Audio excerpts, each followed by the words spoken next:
what should we do with our worldly responsibilities and duties when we get into a spiritual life? Okay.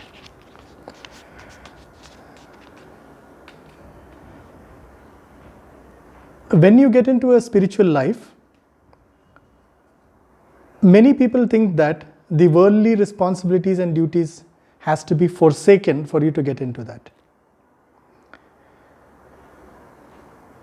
In fact, there are a lot of people who actually think that, only the people who are in the Himalayas or who go into the forest, they are the people who actually are spiritual and not the others.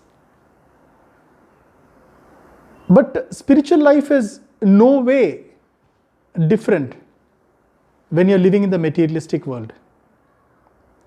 Because the materialistic world is woven from the reality, or you can say is a shadow of the reality. So being in the shadow, you have to be spiritual. To explain this further, my guru always used to tell that, watch your breath. And he always says this every time, whenever we are with him, he says, watch your breath, watch your breath. Nothing else. So you can watch TV, watching your breath. You can work on your laptop, watching your breath. You can eat your food, watching your breath. You can take bath, watching your breath. You can talk to your friends, watching your breath.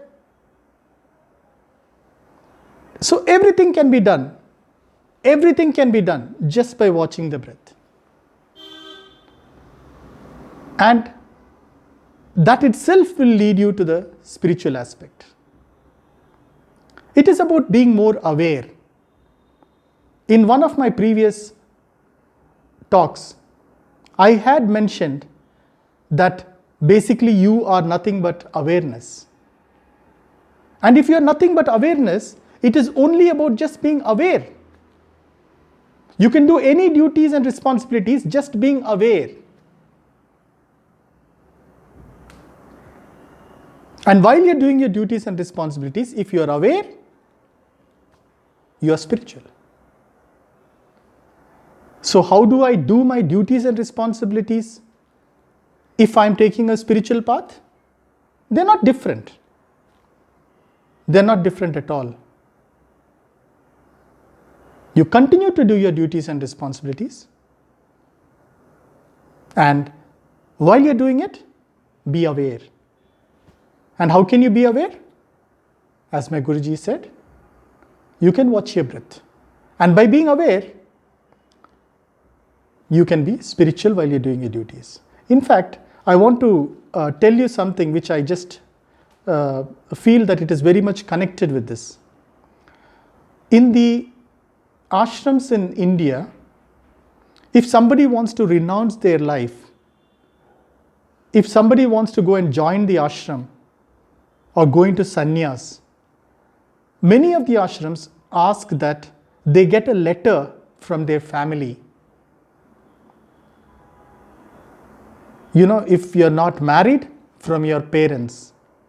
If you're married, from your family, stating that you have completed your duties and responsibilities and they are okay for you to join the ashram as a sannyas. So why do they do that?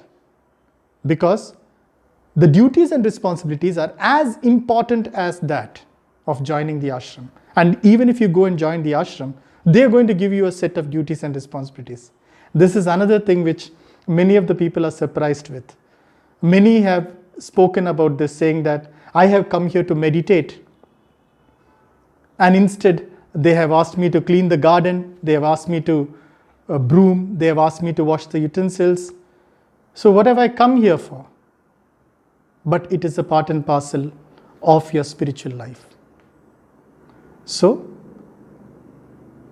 spiritual life and your worldly life is no way different.